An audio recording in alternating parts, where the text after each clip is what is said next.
عزیز ساتھیوں، محرم الحرام اسلامی سال کا پہلا مہینہ ہے، لیکن بڑے افسوس کی بات ہے کہ ہمارے نئے سال کا آغاز دہشت گردی جیسی وارداتوں اور بدعت و رسومات کے بے تحاشا دہرائے جانے ہوتا ہے۔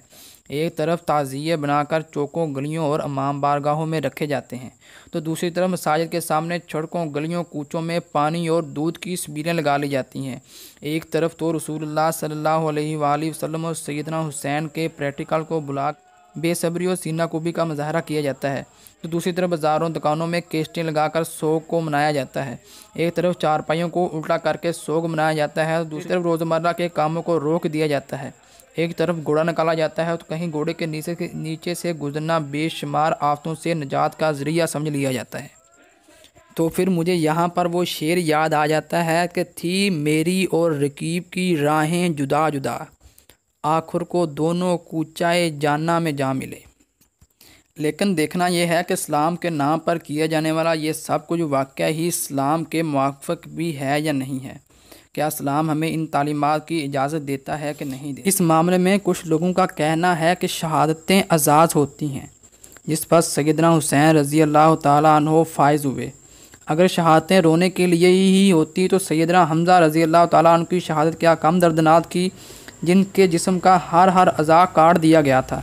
سیدنا خبیب کی شہادت کیا کم دردناک کی، جن کو سولی کے کھمبے پر لٹکا کر جسم تیروں سے چھلنی کر دیا جاتا ہے۔ سیدنا سمیہ جنہیں شرمگاہ میں نیزہ مار کر بے دردی کے ساتھ شہید کر دیا جاتا ہے۔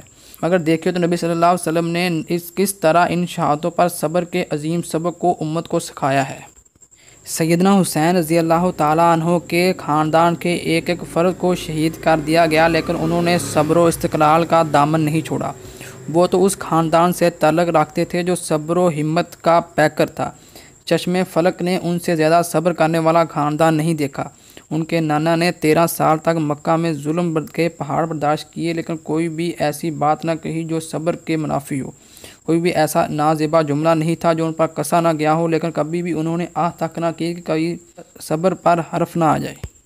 اگر ہم تاریخ کا مطالعہ کریں تو سال بھر میں شاید ہی کوئی ایسا دن ہو جو خون شہیدوں سے مزین نہ ہو، لیکن ہمیں کوئی بھی ایسا واقعہ نہیں ملتا جس میں ماتمی جلوس نکالے گئے ہوں، ان شہادتوں کے واقعات کو سامعین کے سامنے سنا کر رلایا گیا ہو، مرثیے پڑھے گئے ہوں۔ اگر شہادتوں پر برسہ برگ سوگ منانے کا جواز ہوتا تو نبی صلی اللہ علیہ وآلہ وسلم سیدنا حمزہ کی شہادت کے لیے شوال کے مہینے کو ضرور خاص کرتے، سیدنا جعفر رضی اللہ تعالیٰ عنہ کی شہادت کے لیے جمادی الاول کے مہینے کو ضرور سوگ کے لیے خاص کرتے۔ اسی طرح ہم اگر صحابہ کرام رضوان اللہ اجمعین کی زندگیوں کی طرف دیکھیں تو ان کے لیے نبی صلی اللہ علیہ وسلم کی وفات سے بڑھ کر کیا دکھ کا مقام ہو سکتا تھا، لیکن کسی بھی صحابی نے کاروبار بند نہیں کیا، مجالس منعقد نہیں کی، وہ واقعہ سنا کر سامعین کو رلانے کی کوشش نہیں کی۔ اسی طرح اگر عثمان غنی رضی اللہ تعالیٰ عنہ کی شہادت کو طرف دیکھا جائے تو ان کو کس طرح بے دردی کے ساتھ شہید کیا جاتا ہے۔ 40 دن تک پانی نہیں دیا جاتا، مسجد نبوی میں نماز پڑھنے نہیں دی جاتی، لیکن کسی بھی صحابی نے ان کی وفات کے بعد مروجہ طریقے کو نہیں اپنایا۔ کیا اس کی وجہ نعوذ باللہ یہ تھی کہ ان کے دلوں میں وہ احترام نہیں تھا جو ہمارے دلوں میں آج ہے؟ بالکل نہیں، ایسی بات بالکل نہیں، بلکہ ان کی نظروں میں وہ حدیث رسول تھی جس میں نبی صلی اللہ علیہ وآلہ وسلم نے سوگ منانے کے سب طریقوں کو حرام قرار دیا ہے۔ اسلام میں خوشی اور غمی کے سب دن متعین ہو چکے ہیں، نہ ان میں اضافہ کیا جا سکتا ہے نہ ان میں کمی کی جا سکتی ہے۔ ان میں اضافہ کرنے والا اور ان میں کمی کرنے والا کسی طرح بھی پکا مسلمان نہیں کہلا سکتا۔ دوستوں، میں اپنی بات کو وائنڈ اپ کرنے کے لیے عامر رضا صاحب کا وہ فتویٰ ضرور ایڈ کروں گا جس میں ان سے پوچھا گیا کہ کچھ لوگ محرم کے 10 دنوں میں کپڑے نہیں اتارتے، شادی بیاہ نہیں کرتے اور 10 محرم کو نہ جھاڑو دیتے ہیں اور ان دنوں میں کسی کی نیاز فاتحہ نہیں دلاتے، تو انہوں نے اس پر جواب دیا کہ جہاں تک تعلق ہے پہلی 3 باتوں تک یہ سوگ ہے اور سوگ اسلام میں حرام ہے، اور چوتھی بات جہالت معلوم ہوتی ہے۔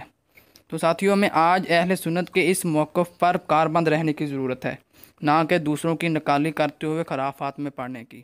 وما توفیقی اللہ۔